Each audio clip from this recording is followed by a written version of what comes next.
My name is Cesar Marin, and this is the Cultivating Wisdom Podcast. This show's mission is to have honest and provocative conversations about the practice of microdosing psilocybin as a way of achieving a more balanced lifestyle. Microdosing transformed my life, and I truly believe it could change the lives of so many. The show's mission is to set a buffet table of wisdom so that we can cultivate a better future. The idea is to poke at people's childhood curiosity and seek to lift the stigma associated with psychedelics. Welcome to another episode of the Cultivating Wisdom Podcast, where we bring the wonderful minds in the psychedelic world to come talk to us and cultivate some wisdom. Today, we are incredibly lucky to have an award-winning, best-selling author, Amanda Siebert, who her accolades are amazing. I mean, she writes for Forbes, she writes for Vice, she's been a host on the Dale Report.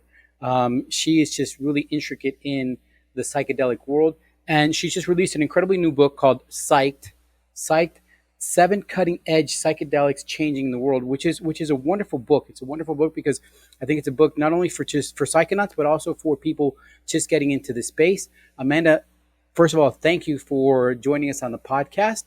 And I wanted to sort of take you back to that moment where you say, I need to write this book. What was that inspiration? What was that moment like where you said, okay, I have to do this?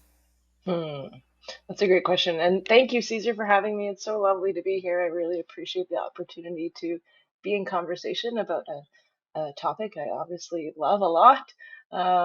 So yeah, that moment, I don't know that it was a moment so much as it was sort of just a general knowing, like, okay, the first book I wrote was about cannabis, and it was about how, when used mindfully, there are beneficial ways that, cannabis can improve our mood and help with pain and things like that. And after that book came out, I thought a lot about psychedelics. I mean, at that time, things were starting to get rolling in the so-called psychedelic industry, community, renaissance, whatever word you want to use there. Yeah.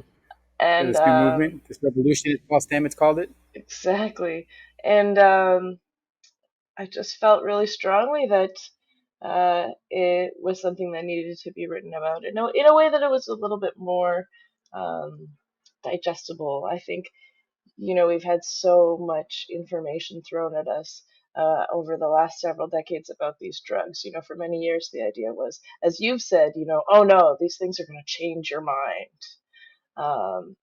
But over the years, the tone of that, as you very wisely noted, the tone of that has changed. Now it's like, oh yes, they can change our minds, and that's a good thing. And so with a sort of personal understanding of a few different psychedelics, I got into writing this book having a couple of personal experiences under my belt, and also just having connections to different experts, people in the space, not just scientists in white lab coats, but people who have worked with these medicines in their lineage culturally for thousands of years, and so I thought it was important to sort of bring that knowledge together in kind of a little, it's not very big.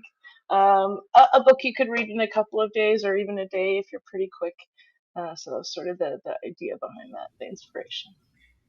And I love how it's like I said, it's not just geared for people who are in this space, right? It's incredibly wonderful for myself who, plant medicine, psychedelics have changed my life, but I've only tried one psychedelic, and to sort of really read the way you talk about other substances and open up that curiosity is really important. I think that's a major part of what we're doing to try to break that stigma that's associated with psychedelic. And I wanted to ask you a little bit about, when the book happens.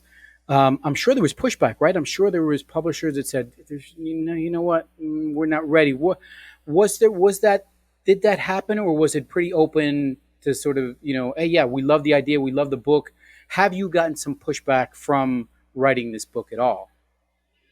I don't know that I've gotten pushback, but it was a little bit slower than I would have liked. So after my first book came out, I was ready to go right away. I was like, let's do this. We had talked about, writing the little book of mushrooms. And then I thought, wait a minute, there's all these other substances out here that that people are starting to talk about. Like, let's unpack all of them. And so I had to kind of massage my book proposal a little bit and really like make a case for this being a book worthy um, topic.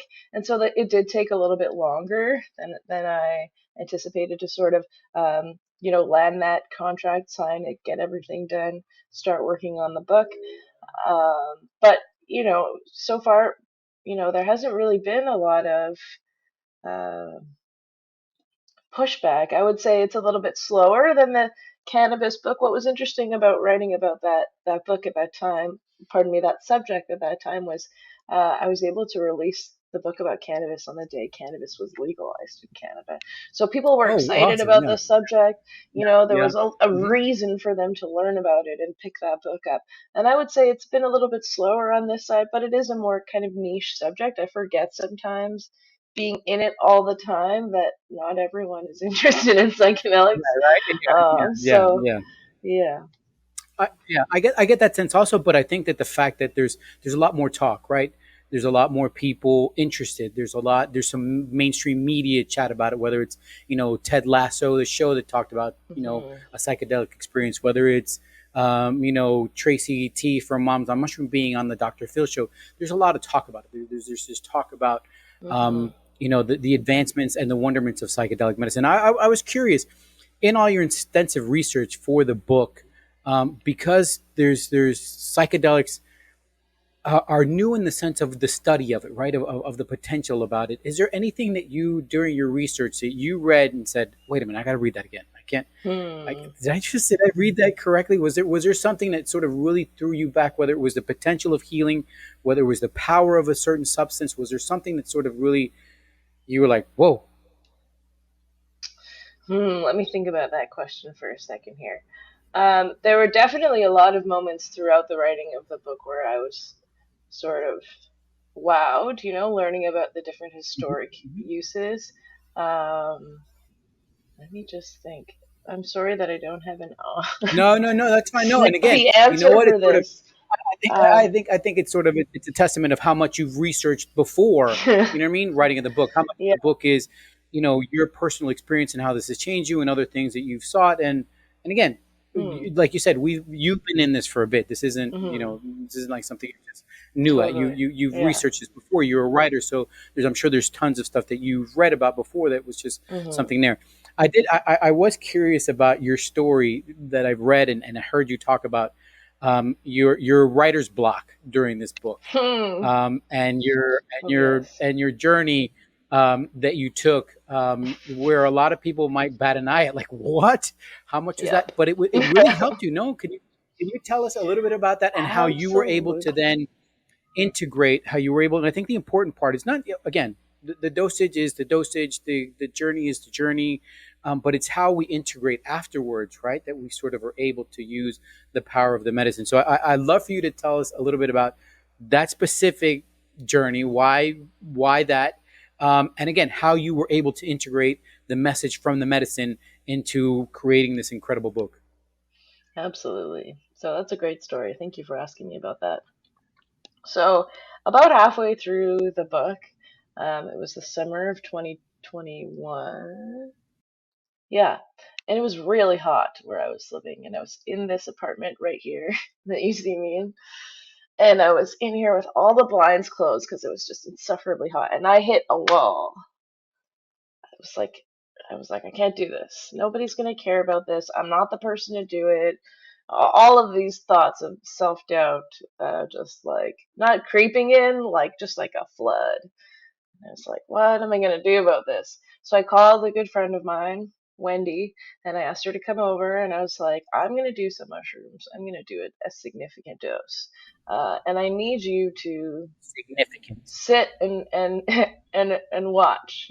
Just make sure I don't just be there for me. And when I say significant, I don't know why I had this number in my head because the number of psychedelics in the book was 7. That I should do 7 grams of mushrooms. And I A heavy anticipated, experience. obviously, with such a large dose that I would be laid out. Yeah, And yeah. what actually happened is I had my friend come over. I took the mushrooms, and it was the summertime. It was hot. At that time, I had everything open, windows open, plants, fans on, music loud, and I just was so alive, the most like activated, like energetic version of myself I feel like I've ever been. I just was, Really cleaning my apartment, dancing around my apartment, doing all these nuts. like I don't know, organizational sort of tasks, and then sitting down and sitting with this intention that I had around my book and moving through the motions as one does in a psychedelic experience, really feeling into the depth of like, oh wow, people are going to read this, and like the fear that I had Really, in that, a lot of fear, like, oh man, like just I think journalists can probably relate to this feeling, or maybe any creator that has, had to put their own voice hmm out there. When I used to work as a sort of generalist reporter, I'd go out and interview folks with this little recorder, and I'd come back and listen to myself. And almost every time, probably for the first 3 or 4 years of being a writer, I would cringe at the sound of my own yeah, voice. And it took me a long time to sort of like overcome that. And I think this was just another iteration of that, of really accepting like, this is something I've chosen to do. It's in motion. I have the interviews. I've done most of the work. It's just a matter of putting it on the pages. And yeah, really accepting that like I have the ability to do this, hmm like hmm facing that self-doubt in a serious way. And so I came out of that feeling really empowered. And then I spent the last, well, I guess it would have been the entire month of August finishing that last half of the book in a cabin squirreled away in the woods. Um, that was awesome. That's beautiful. That's a Yeah. beautiful story. And again, anyone who's tried psychedelics, who's had psychedelic experiences, know that you have that nervousness before. There are experiences that you can come out the other side and go, "What a wonderful experience." I this past weekend had a journey, a 5 gram journey, and it was quite challenging. It was a quite Hmm. challenging journey that I didn't expect. Right, I haven't had many big dosages, but that was one that was a lot more challenging than the other ones. But it left me with a lot more purpose driven what I need to do than maybe the other ones, right? And it might have been, Hmm. you talked about that self doubt that sometimes lives in us, and it's wonderful how through psychedelics we can sort of talk to that self doubt, right? We can sort of say, okay, Hmm. yeah, I get it, I understand. You have every right to think that. You have every reason to believe that, but maybe we can think a different way, and it's sort of that different thinking Hmm. that psychedelics, I think, has that potential of healing and that power of wonderment. And the world is suffering, right? We're all going through some type of anguish, some type of, either because we're living in the past, because it's uncertainty of the future. You've been incredibly open in your book and in your talks about the mental battles that you've had in the past, right? Um, you know, the fact that people can relate to someone having a dark moment and then transforming and coming out the other side is incredibly important for people to see this, right? Um, and I understand if you don't want to go back to that situation because it's sort of, but I'm wondering if you can sort of take us back to those moments where you talk about your darkest moments, and you're able to find psychedelics and they change your life. They sort of open you up. And the reason why I ask you to go back to those moments is because if there's someone out there listening that might relate, that might say, oh my God, everything Amanda was living, everything Amanda was going through, that was me. And look at her now. Look at what she's been able to do. If someone can hear that, in other words, Hmm. where were you, and what was it that sort of awakened you to the possibility of alternative healing? Great question, and happy to share because I've talked about this Thank you. everywhere for a long time, as you mentioned. So, um, I would uh I would say psychedelics have been a really large part of my healing journey, as one might say. I have a lot of tools in that toolbox, and I would consider psychedelics one of them. Um, a few years ago, I was diagnosed with depression PTSD and anxiety all at once. I was burnt out. I was not working. I was a shell of myself, and I did not want to live. You were in your 20s at this time, correct? You were in. Yeah, I was in my Okay. mid to late 20s. Yeah, mid Okay. 20s, I would say. And this all came from sort of I mean, there was an experience that I had in my early 20s where I was sexually assaulted, and I had really dissociated from that experience, like fully filed it away as Yeah. something that didn't happen, and then didn't deal with it for many years. It's a common experience, and what's Yes. been wild in dealing with all of this is speaking to other women and hearing that, oh yeah, like that happened to me too, and almost every time, which I laugh because I have to laugh to keep from screaming. Like it's frustrating that I've had so many other women in my life and all around the world have had experience like this.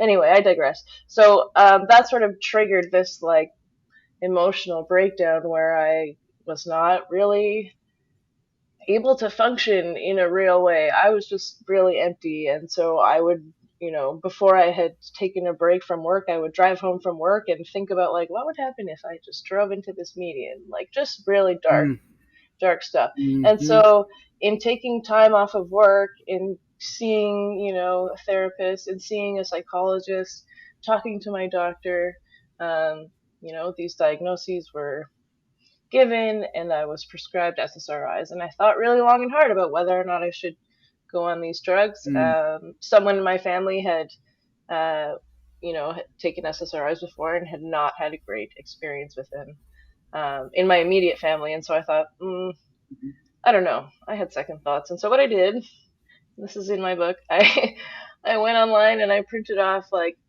every psilocybin study that I could find and every Mm-hmm. article I could find about microdosing. And when I had a Mm. checkup appointment with my doctor, I took these in and I said to him, listen, I know this is really unconventional, but, I write about this stuff. I feel like it might be effective. I would like to try it out instead of SSRIs. And this is like some kind of miracle. I know that I'm very privileged that this even occurred, but Mm. he looked at the studies and said, oh, yeah, Roland Griffiths, like I've been reading these over my Oh, morning well, good. coffee. And I was like, what? And he's like, yeah, try it out. Come talk to me in 6 weeks. And so microdosing with psilocybin was really like the entry point to being able to talk to that inner critic that you and I were just talking about, that voice Correct. that voice was Yeah. so overpowering. At that time in my life, it was the only voice that I could hear. Mm. And so I was able to really turn down the volume on that, like to the point where also in this living room, I was sitting on my couch and feeling like a sense of peace and quiet and stillness that I don't know that I'd ever felt before. And so Mm. through that, Yeah. through a series of deep medicine journeys in community settings, so I didn't work with a therapist, but what I did do is I worked with an underground community here in Vancouver where we would sit with medicine like psilocybin, we would sit with ayahuasca, and so on. And so this was over a period of several years, but I was able to move through these diagnoses, overcome a lot of the symptoms associated with them, improve the quality of my sleep, eat better, get outside, exercise, be in community. And today I don't feel that I identify with any of these diagnoses anymore. I mean, sometimes I get low because it's really gray in this corner of the world, but Yeah. today the sun is shining, and yeah, that's sort of where I'm at today. It's been a really interesting journey, and I'm very lucky and privileged to have access to these medicines where I live, and that I can feel safe to sort of to consume them and talk about this openly. Yeah. Yeah, yeah, and that's something you just before you said the word privilege, and I really do feel that we are privileged. We're in a state of privilege that we can talk about this, right? That we can openly talk about, Hmm. and it comes one because we have a support system, we're educated, but there's a lot of people that can't do that. There's a lot of people that don't have that ability to sort of speak openly about what they're doing. But I think that having people like you, hopefully having people like me, that other people can say, hey, you know what, that's just like I am. I see the transformation. And again, I really appreciate you sharing with us, what you've been through, because there's a lot of people, and you went, talk about women and past trauma, that a lot of people have closed off, right? That a lot of people have sort of just shut that off, and it lives in their mind. And it's not until sometimes we can open up and realize it, what is that's blocking us, that sometimes we can be awakened. And that's, like I said, I appreciate you sharing that with us. And hopefully, if anyone's out there, feeling those gray moments, feeling those dark moments, know that there's this potential to heal. Um, but it's not just about the psychedelics, right? This, like you said, you called it, it's a tool, right? It's a tool in a toolbox, right? And you can't build a house with just a hammer, right? You can't build a house with just a screwdriver. You have to have several tools. I know for a fact that if you follow Amanda on her social media, you know that she is a jiu-jitsu warrior. I mean, she Oh, is. I don't know about warrior. I'm a I think blue that, belt. listen, I think anyone that goes, in a friendly combat way with another human being, you're a warrior. And I mean, it's not. There's something about that. Talk about that high of Oh, jujitsu that you feel, because I see it in your face. I see it when you post about it. I completely sense it. Talk to us about how this comes into your life and what it's done for you. totally. Thank you for this question. I'm really excited to talk about this. So part of, well, no, the reason jujitsu has been so transformational for me, and this is something I started a couple of years ago. Then I took some time off, COVID, blah blah blah blah blah. Got back into it seriously about a year ago. Training nogi, which means that I'm not wearing the kimono pajama set that you might see people wearing. It's just sort of like spats, like leggings. Anyway, it's a lot of fun. It's really fast. It's insane. You're getting really close to people. People are sweating in your eyeballs. It can be very uncomfortable. But it changed something in me. So when I first started jujitsu, and really throughout, I would say, my entire How long ago life, was this? How long ago was this? I started, I would say, in like 2016, 2017, something like that. And then Okay. like a big break in between, started again recently. Anyway, um, when I started, yeah, and throughout most of my life, I had this idea in my head, this limiting belief that I was not athletic. I don't do sports. I'm not good on team sports. Whatever. I'll just go to the gym and I'll run, and that's enough for me. And then I started doing this. And jujitsu, when you begin, everything is on the ground. So I'll just give a little primer, I guess, for folks that don't know what it is. It's grappling. It's a martial art that is basically all on the ground, and the goal is for you to um, submit your opponent by choking them out or getting them in a joint lock or whatever. Um, and it's very intimate. Like I said, you're quite close. You're Yeah. literally Yeah. on top of somebody else a lot of the time, Yeah. and so it did a couple of things for me. I mean, in that setting, when you're really close to somebody, it's very easy for you to make friends. So I very Mm. quickly had all of a sudden another community of people that I was friends Yeah. with, which was huge because I was at that time in my life. This was like before I was diagnosed with all this stuff, but still was very like cynical, Yeah. Yeah. angry. Yeah. I Yeah. don't need any more friends, whatever. And I was like, whoa, okay, that's Have enough cool. people. Exactly. And the second thing that happened was I gained this confidence in my body and my ability to do things that I had never had before. Because when you start at the sport, you're everything is on the ground. You're doing movements that you probably haven't done since you were a toddler. And what's really interesting is we'd have people that would come in to try class for a day. And sometimes like Mhm. a really big athletic guy would come in who's like a weightlifter and he plays basketball and does all these sports and blah blah blah and would have a really hard time doing warm up drills and would never come back because his Oh, ego was really? just like, oh, I can't do Yeah. this. And so a lot of people have that experience where they're like, this is too hard, forget this, I'm not coming back.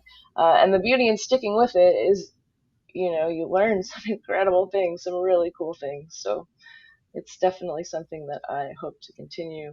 One day I hope to get a black belt. It's really hard in jiu-jitsu. Yes. It's not like a couple of years thing. It used to be the average was about 10 years of practicing before you'd get it. I think now that's a little bit shorter. But One day. But good that you have that goal. That's awesome. That's awesome. Again, I'm fascinated by watching you sort of, participate. And like you said, it's a combat sport, but it's almost like a smile combat sport, right? There's something, like you said, egos are checked at the door, right? And we're in here to sort Yeah. of, go hand to hand, and then shake and smile at each other afterwards, and go from there. You had a chance to interview Dean Lister, correct? And talk to him about his psychedelic experience. I know how passionate you are about athletes and psychedelics. Talk to us a little bit about where you see psychedelics potentially helping athletes, Mm-hmm. and how we get more athletes to be more open about their experiences. You have um, Aaron Rodgers talking about his ayahuasca experiences. You have, Lamar Odom, how ketamine has changed him. So there's this openness now. But where do you see this going? Totally. I'll just correct you. I didn't actually have the opportunity to interview Dean Lister. I wish I did. But I've talked to folks like Ian Oh, McCall, okay, former UFC correct. fighter, Daniel Carcillo, Mike Tyson. And what's really interesting about all of these folks is um, the thing they have in common is they have this identity. They're associated with being athletes. So it's like this thing that they've been doing their entire lives. They've worked very hard at it, blood, sweat, and tears, yada, yada, yada. And when that thing ends, it can be very challenging to come to terms with who you are. And so that's definitely something that's been sort of a common thread in these interviews with people, this expression of feeling sort of disconnected from who they are. So Yep. I think psychedelics really have a potential to help in that respect. I think also when it comes to traumatic brain injury, I mean, a lot of these sports, mixed martial arts, football, hockey, really high impact, a lot of High impact. damage to Yeah. the body, and especially the brain. And so, The I mean, brain. we've seen what can happen after repeated impact to the brain. All this data on CTE, and so I've spoken with a couple of people. Daniel Carcillo comes to mind, former NHL hockey player, was an enforcer. They called him Car Bomb. He Yeah. was the guy that beat people Yeah. up, right? Exactly. He just go out And, to beat the snot out of people. He was an enforcer. Yeah, he would just go out there to sort of make sure, his teammates weren't getting mhm, roughed up, so he would rough up. And a lot of people don't understand. Sometimes the PTSD comes from afterwards, right? Comes from after mhm, sort of having to live in that. Holy cow! I spent my life beating up guys. You know what I mean? And yeah, now, how do I take that anger? That was my mhm, profession before, because I was getting yes. paid for that. That's what I did for a living. That's what identified me. How do I sort of take that moving forward Hmm. and be able to sort of, process everything that's gone on? So yeah, that's important. Exactly. Totally. And I was, on the brain injury side, having to like quit your career at a young age. I think he was 30, maybe mm, 32, mm, having his seventh career concussion and having to quit. Uh, and then watching what happened, he talks about having brain scans to show that after a year and a half of using mushrooms regularly, microdosing, and also having some semi-regular macro doses, that things improved for him in a really significant way. So I do think on the brain trauma side, there's huge potential there as well.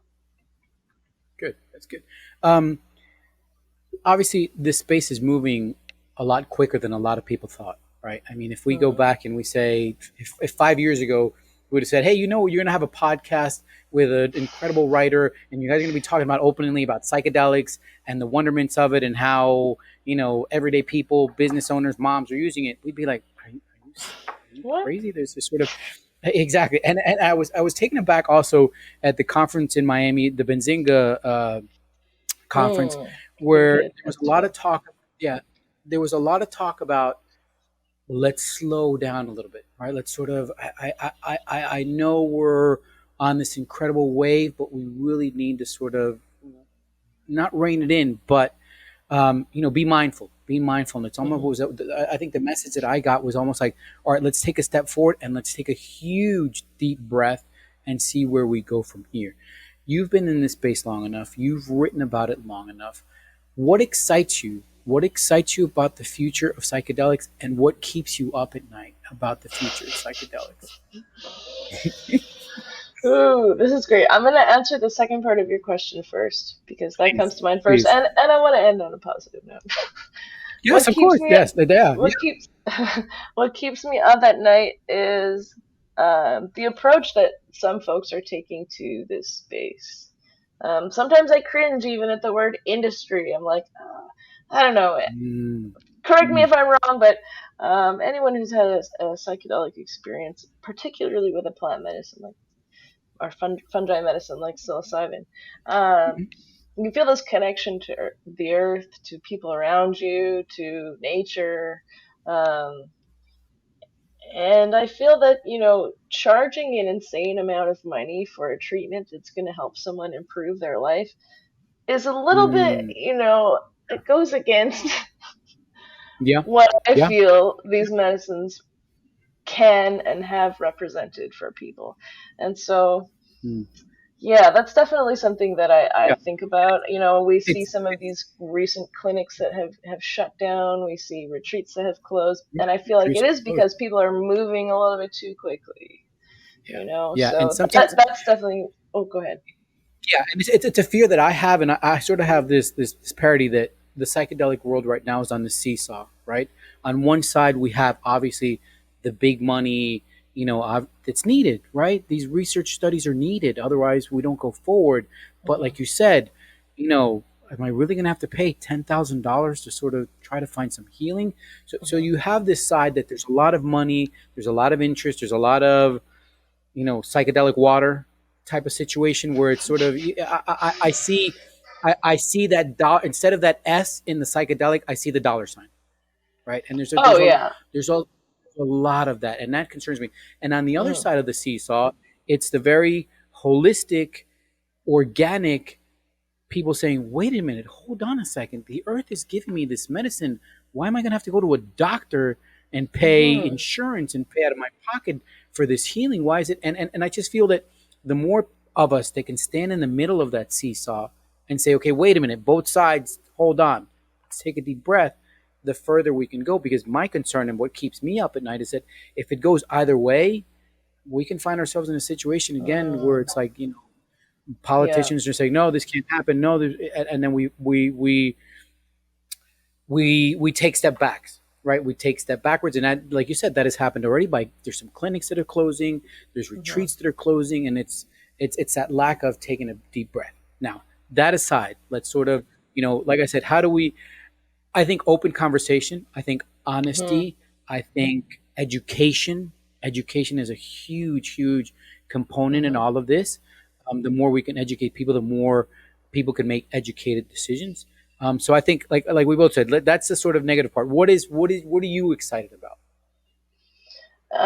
What I'm really excited about, uh, and this is kind of on the more personal side, but I'm really excited about the potential for psychedelics to heal families, to help people Mm, within their sort of like familial space, or maybe community is a better word to use.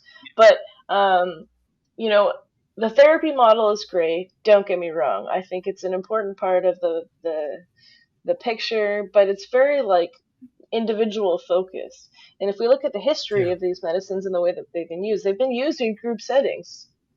And so yeah, I think that exactly. the And group tribes component, and exactly. yeah. So I think the group component really does have some serious potential. I was interviewing a woman on my podcast the other day Hmm. about Ibogaine. It's called Ibogaine Uncovered, Yeah. and we were talking about the potential for psychedelics to be used around the time when someone is dying. So imagine you're at your grandmother's bedside. She's in her late 90s. She's on her way out. You give her a little bit of psilocybin. Everyone in the room takes a little bit of psilocybin. You have this really peaceful sort of, I mean, I It's think of beautiful. that. Yeah, I think of, um, on the community side of things, I think like there's really potential to sort of have these uncomfortable conversations with a little bit of Yeah, help. I think, yeah, yeah, yeah, there's so yeah. many different ways the group thing could Yeah. go. That family community healing is something really beautiful, and it's funny that you just touched upon that because just recently, someone close to me Someone I used to work with lost a young member of their family, and they were going through Mm. incredible struggles. Like they were having a hard time processing this. Some months had passed. He had sort of seen what I was doing. He came to me and he said, "Caesar, I see how sort of, how microdosing has sort of helped you open up your heart and be more empathetic and just be more living in the now. And I wonder if it could help me." And I sort of shared my story with him. He started to microdose. He was like, "Oh my god, I didn't know that I could think that way. I was drowning myself in these tears of sorrow and depression that I didn't bring myself out of it." And then he said, "You know what? I want my family to also feel what I'm feeling."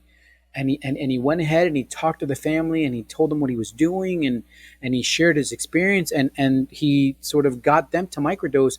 And I talked to him this week and he's like, we just feel this new air. We feel that, you know, now we need to honor her by being present and by being alive and then being awake. And before we weren't doing that. Before we were sort of drowning in this sorrow of mourning.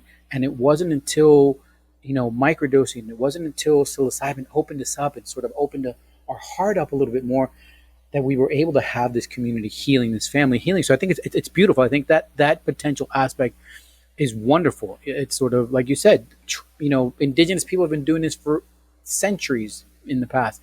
Let's sort of get to that point also, and that community aspect I think is important. I'd be really remiss because with community comes a lot of smiling, right? And I'd be really remiss if I don't share my experience of when I met Amanda in Miami, because it was that smile that I always talk about that sort of makes the world a better place, right? And it was one of these things where I go to Canadelic and we take Cultivating Wisdom in the sense of we want to launch, we want to sort of be out there. And Amanda was one of the persons that I knew was going to be there, and I knew, what, she works for, she writes for Forbes. I think she's an incredible writer. I want to give her, my sort of one sheet, just but just the idea of maybe one day. And it was amazing that I catch you and I tap you from behind, and instead of going, okay, who is this person, you turned around with a smile. And the moment I gave you my sheet and you just sort of read the first couple of sentences, someone else could have, I've been around journalists all my life. I mean, I know how journalists can be. We're on a deadline, and it's not sometimes that we're sort of being mean. It's just we got stuff to do. We We gotta got go. places to go. Yeah. And you were incredibly engaging, and turned around and smiled and saw my story and said, "Wait a minute, hold on a second." And I knew you were leaving, and instead you turned around and came back and sat in our booth and just were incredibly engaging. So I want to first thank you for that, because Hmm. it's sort of, I think it's a testament to who you are. It's a bit of a testament to the psychedelic community, right? It's sort of we have this the awakeness that has sort of made us smile, and made us want to be part of this community. So I want to thank you for that, and I want to ask you, how important is that? How important is that feeling? Life is so wonderful. Life is so Hmm. good, and let's move forward and share that with people. Well, you're very welcome. That was a really nice moment. I remember that very well. Um, yeah, I think it's really important. Life is hard. Life is Mm, hard. mm. End of sentence. Yeah, Yeah.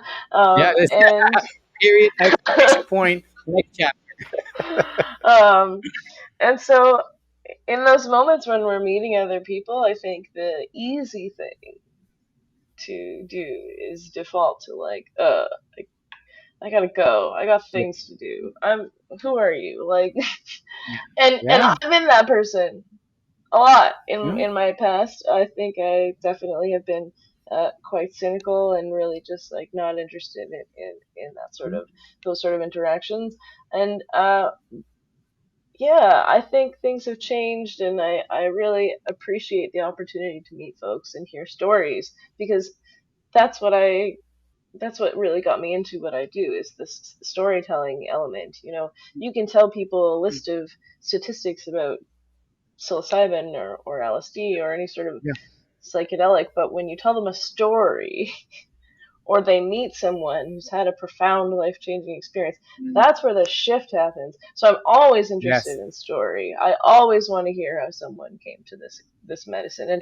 And you asked earlier, um, what was a profound thing I learned while or a surprising thing I learned while Yeah. writing the book? And I kind of came up empty, but I will say this: a sort of broader observation is that um, psychedelics. it doesn't matter who or how they're used, they're affecting people in all these different ways. We have these views like, oh, it helps with mental health and potentially with traumatic brain injury and, so on and all, all this existing knowledge. But I think when we look at uh, this is kind of hard to imagine, but if you can imagine all the different psychedelic experiences that have ever happened, I mean, they're all profoundly different. People Yeah. have come out of Yeah. them feeling any number of things, and I think trying to like catalog that or speak to that or have conversations with people about those experiences can be really enlightening. It takes us out of that sort of like pigeonholed or echo chamber we're in right now, where we're talking about them in this kind of one specific way. But yeah, that's my That's rant. true. That's very true. That's very true. Um, Amanda Siebert is incredible, right? Amazing what you've Oh, done, what you've accomplished to now, and you're incredibly young, right? It's sort of you. The world is ahead of you. The world is your oyster. It's in 33, front of so I you. don't know about incredibly young, Yeah. but Well, youngish. look, 55, and I feel young, right? So Oh you know what I yeah, mean. it's just Exactly. So if I yeah. feel young, you know what I mean, yeah, it's sort of where what is Amanda's 5 year plan? What is her 10 year plan? What is it? And again, you've accomplished amazing things. The fact that you're a best-selling author, the fact that you've written books, the fact that you write for major publications. A lot of people will say, "Yeah, that you know what, and life is good, life is good." But I know you. I know your drive. I know your desire. I know you're Mhm. sort of, what is it? What is Hmm. in your target? Well, I will say life is good. I'm very grateful for every opportunity that I have. Like I pinch myself often. I'm like, what? I'm writing about drugs? Like this is Yeah, crazy. This is not. yeah. That's, I come from a very like growing up. I was raised in a really kind of religious, conservative household, so I really just stepped into that yeah. black sheep persona. um, but yeah, I would say in the future, something that really does excite me. I think I will still be writing here and there. But what does really excite me lately, and what I've sort of been pursuing in my life and trying to get more into, is this idea of spending more time in my body, being physical. We talked about jujitsu, but Mm, I think one of the other major tools in my life to sort of move through some struggles in my mental health has been um, exercising, moving my yeah. body, challenging myself in these different ways, trying to run, you know, 10 kilometers or whatever. I don't know what that is in miles. But Yeah, challenge yourself. Yeah, yeah. yeah, Six challenging six myself miles. in Yeah. these exactly in these different ways. And so um, that's been a really huge part of it. And what I really appreciate about exercise is not just the act of moving my body, but that altered state that occurs when you do these things. People talk about the runner's high. Mm, For years I was like, oh, that's mm, bull crap. Like, no, yeah. I hate running. I'm never gonna do that. But then Yeah. I started doing it and I got to that edge, and then I pushed that edge and realized like, oh, this is the feeling that people are talking about. So I think as much as I will probably always write about and talk about psychedelics, I think writing about altered states in a more sort of Yeah. broad way Yeah. is something I'm very interested in. And so pursuing that in other ways too, working with people in physical ways. I'm taking a personal training course. I'm Cool. trying to do a couple of different things. I have my fingers in a couple of different pies, but yeah, hopefully just continuing this conversation in a meaningful way and writing books about things that excite me. Yeah. That's awesome. I wanted you to talk a little bit about your podcast. I know you talk a lot about ibogaine and the Hmm. incredible healing potential that medicine in particular has. I know that there's a lot of talk, obviously, about psilocybin. There's a lot of talk about MDMA with the MAP studies, but there's incredible potential and incredible studies for what this medicine is doing. Please talk to us a little bit about that. Totally. So ibogaine um, is a medicine that comes from the plant iboga, actually from the root of this shrub that grows in West Africa, in Gabon in particular. And there, people who practice Bwiti, which is sort of like a religion, they consume iboga regularly in coming of age ceremonies, in initiations, in bereavement ceremonies, that kind of thing. It's a very cultural medicine. In fact, it's protected in Gabon Mhm. by the government. And so Right. um, so ibogaine, when extracted from this root, is a medicine that's commonly associated with substance use disorder. And what's really wild about this molecule is it basically interrupts the detox and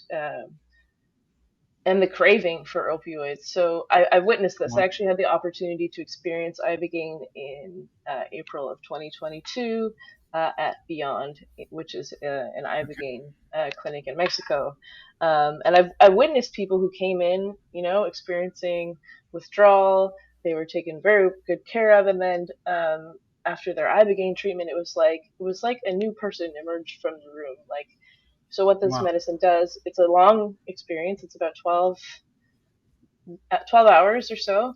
Um, and yeah, it interrupts that craving for opioids. So when people emerge from the treatment, they're not going through those withdrawals that happen in detox. They're not sweating and feeling nausea and experiencing all those really rough feelings. Being in pain. So that's what it's commonly known for, but it's increasingly being used for people who want to deal with PTSD, with grief, people who are maybe working through sort of some other maladaptive coping mechanisms, things like eating disorders. I talked to Mhm. someone recently who used ibogaine to overcome, struggles with anger that he's had his entire life. So I think it's a Really? medicine that is really kind of, yeah, that's coming into its own a little bit. I mean, we've pigeonholed it for a Yeah. very long time. And so these conversations that I have on ibogaine Uncovered are really about answering the question: does this medicine work? Mm. Talking Mm. to people about their experiences, talking to experts. Later this week, I'm going to speak to a woman who's been studying this medicine for 25 years. So really trying to look at how it works, other things people are doing to sort of prolong the positive effects that they feel. So the value of things like preparation, integration, community, it's all sort of wrapped into one.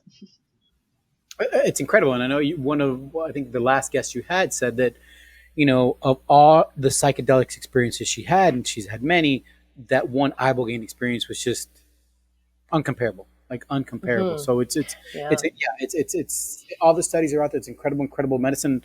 All of these medicines are really amazing. But again, we preface it by saying they're not for everybody, right? They're Hmm. definitely not for Yeah. everybody. Educate yourself, right? It's sort of the Absolutely. important part of education.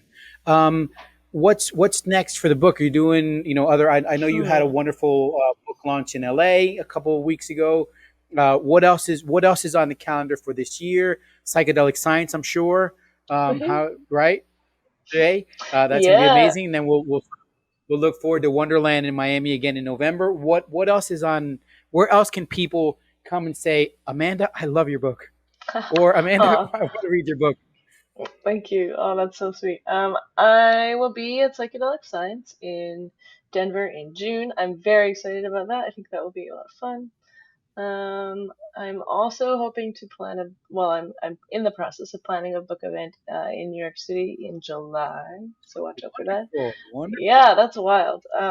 Still sort of like, what, I can't. The LA thing too. I'm just like a little Canadian gal. So to have the You're an opportunity to share my work. award-winning, an award-winning journalist, Thank you. bestseller, who is educating a lot of us, who is educating many of us in many ways, and um, I applaud you. I applaud you for what you're doing because you're talking about a subject that a lot of people don't even want to talk about, and you're openly writing about it, discussing it, sharing your experiences with it, and I think that's what we need to do, right? We need to sort of people see everyday normal people like yourself, like myself, say, hey, you know what? These people are using it. psychedelics as a life performance enhancer. They're not using it to Mm, sort of go out, trip, which is, there's nothing wrong with that. I mean, mm, I there's recreational use of any substance is as long as you're set, your setting, you're doing it responsibly. There's why not? mhm. So it's sort of it's great that we have these conversations. Um, Again, Amanda, you have to get this book, Psyched, Mm, the seven cutting edge psychedelics changing the world. Incredible read. Like I said, wonderful for people. If you know someone who is thinking about, whose childhood curiosity has been poked at, no better gift than this for them, mm. because it answers a lot of questions. Amanda, where else can people find you? I know your Instagram. I love seeing you on your Instagram because you sort of, your thirst for life, your joy of life is so evident. It's so wonderful. Whether it's a post about, go out for a walk and leave your phone at home. You know what I mean? To just, these wonderful messages of how to live with a smile on your face. Where can people? First of all, where can people get the book? That's the most important thing. Mm. And where else can they follow you and see what you're doing? Totally. So, the book is anywhere you can buy books. So on Amazon. I would love it if you went to an indie bookstore and bought it, but that's just the Yeah, definitely. punk rocker in me. You can also follow me on Twitter. I'm not really there that often. It's kind of taken a little bit of a. Yeah, um, um, Twitter's a weird space. Instagram is probably the place where I'm most active right now. Doing a little bit of remodeling of my website very soon. Otherwise, I direct you there. But you can find my work if you go to my Instagram. There's a little link, and then Yeah. if you hit that, it's got all my stories and different places you can find my Oh, bylines. and you're obviously on LinkedIn. If everyone needs to sort of, That is true. book I'm you in for there an as well. event, book, you know what I mean? Some Yes. publishers that one day want another book, so definitely you can find Amanda on LinkedIn. Also, Amanda, what a pleasure! What a Hmm. wonderful conversation. I'm incredibly lucky to sort of consider you as part of my circle. I love the conversations we've had. Like I said, I love what you're doing. More power to you. Just the best. I wish you the best. I send you much love. Can't wait to see you and share space with you in Denver at Psychedelic Science, and then also in Wonderland in Miami. So, looking forward to seeing you. Thank you so much, Caesar. This has been an absolute pleasure. Have a good one.